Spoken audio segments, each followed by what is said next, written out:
It's another Q&A edition of Optimal Health Daily, episode 410, and I'm Dr. Neil, your host of the show. Welcome back to another special Friday edition of Optimal Health Daily, where I answer your questions. On the other days, I read health and fitness blogs to you like an audiobook. Yes, I'm aware my voice sounds a little bit odd today. Here's what I've realized. I've kind of become a little bit of a weakling. There was one night where I stayed up till like 1 a.m. I hadn't done that in forever, maybe college. I've been so used to going to bed by like 9:30 or 10 at the latest. Staying up till 1 a.m. did this to my voice. Go figure. So I apologize that I sound like this, but bear with me. I think you'll love today's Q&A. So without further ado, and honestly to spare my voice, let's jump right to today's question and start optimizing your life.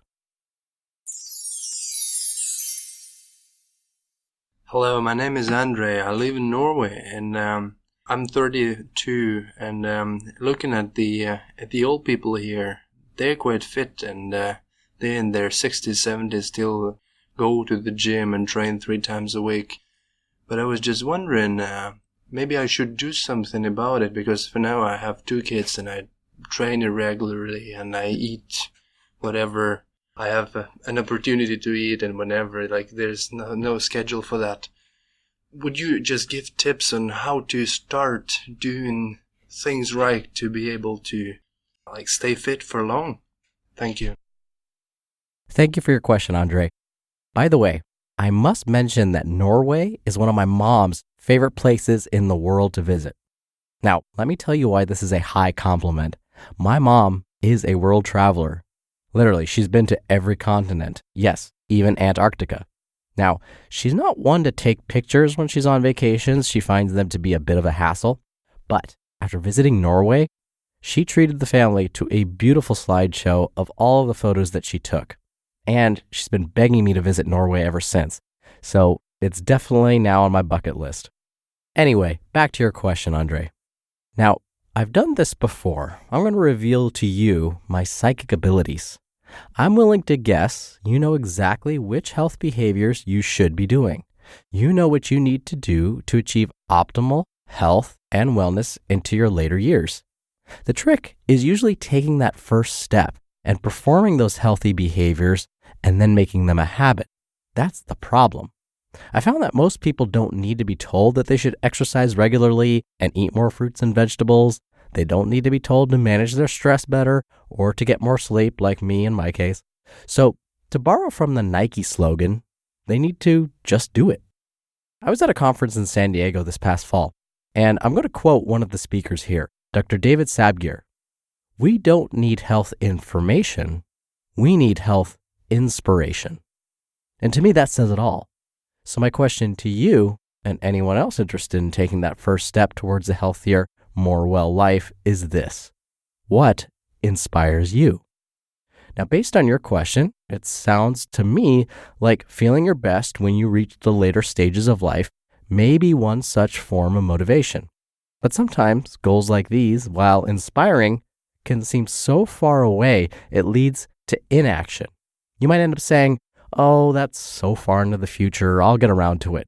So, to prevent this from happening, here's what you need to do. First, think about the habits that you need to adopt to help you feel your best when you reach those later stages of life. So you mentioned consistently exercising 3 times a week. I would agree that staying physically active is one of the best ways to keep your body feeling younger. So let's use that as an example. If you want to exercise at least 3 times a week, well into your 60s and 70s, and if you're not following a structured exercise program now, this means the first step is to begin exercising. But here's the good news. You don't need to exercise 3 times a week starting this very minute.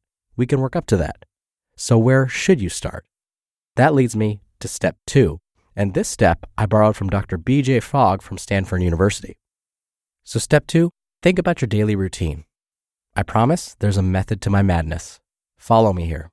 Let's say your morning routine looks like this. Your alarm clock goes off abruptly at 6 a.m. every weekday. When the alarm sounds, you shut it off, get out of bed, and immediately in your stupor head to the bathroom sink to wash your face and brush your teeth. This is your morning routine. You with me so far? Okay, so here's what you do. Starting on Monday, try this. When the alarm sounds, shut it off like you normally would, get out of bed, and instead of walking towards your bathroom sink like you usually do, you stop and do 5 push-ups, or maybe 2 sit-ups, or maybe 7 standing squats. Then, finish your morning routine by walking over to the sink to wash your face and brush your teeth. Did you catch what just happened there? In a not so sneaky way, we added a new behavior to your routine. Remember, your routine was getting up after your alarm clock wakes you, walking to the sink, etc. And we just inserted a new healthy behavior in between that. Not only that, but we added a behavior that's quick and relatively easy to do. 5 push-ups or 2 sit-ups or 7 standing squats, those take a few seconds maybe at the most. Note, you do not have to do all of these. And honestly, you could just do 1 push-up or 1 standing squat if you wanted, just so long as you do it. Now you may be thinking, how is this possibly going to get me to my ultimate goal of being fit when I'm in my 60s and 70s? Well, here's the genius behind this approach. Again, I'm going to use my psychic abilities here. When you perform those 1 or 2 or maybe 5 push-ups or sit-ups or squats or whatever, you'll probably say to yourself, well, this doesn't feel so bad. Why don't I just keep going?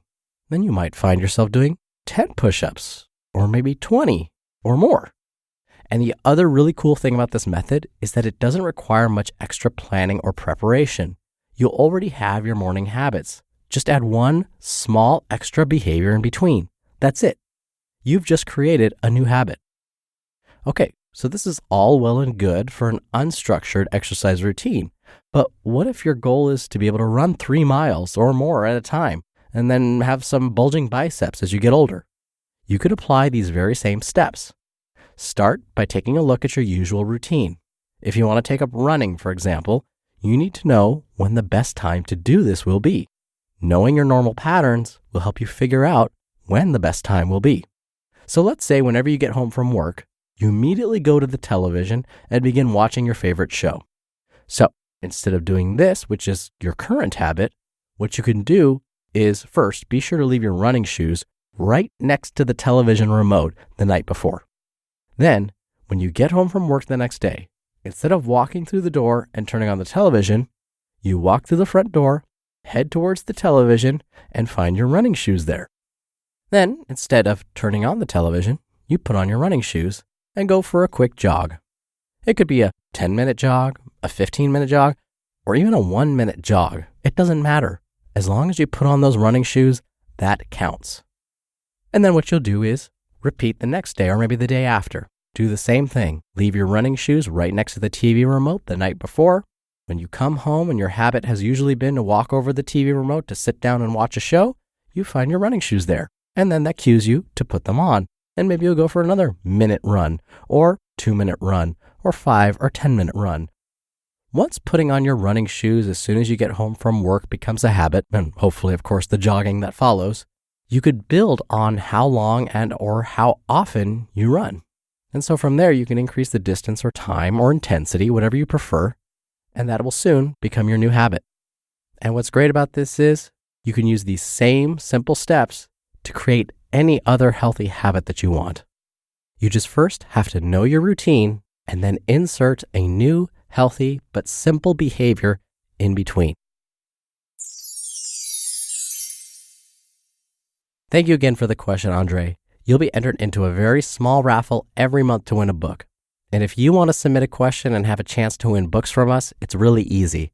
You can call in. The number is 61 I love OHD, or you could submit your audio question by clicking the red bar along the side of our site at oldpodcast.com.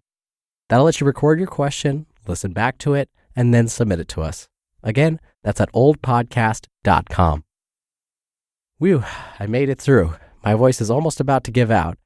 Thank you, as always, for listening. Thank you for listening all the way through. I apologize for my voice. Hopefully it'll sound better on the next episode. Have a wonderful weekend. I'll be back here on Monday where your optimal life awaits. Hello, Life Optimizer. This is Justin Malik, creator and producer of this show and Optimal Living Daily, the brother podcast of this one. Literally, I'm Dr. Neil's brother. If you like the format of this show, you'll love Optimal Living Daily too, where I also read to you from blogs but cover other topics like personal development, finance, and minimalism from bloggers like Derek Sivers, The Minimalists, Zen Habits, and many more. So for more amazing content read to you for free, come subscribe to Optimal Living Daily too, and together we'll optimize your life. You've been listening to Optimal Health Daily. Be sure to hit the subscribe button to stay up to date on each new episode, and head to oldpodcast.com. That's oldpodcast.com for a free gift, as well as more actionable tips and resources to help you maximize your potential. Thanks for joining us, and remember, your optimal life awaits.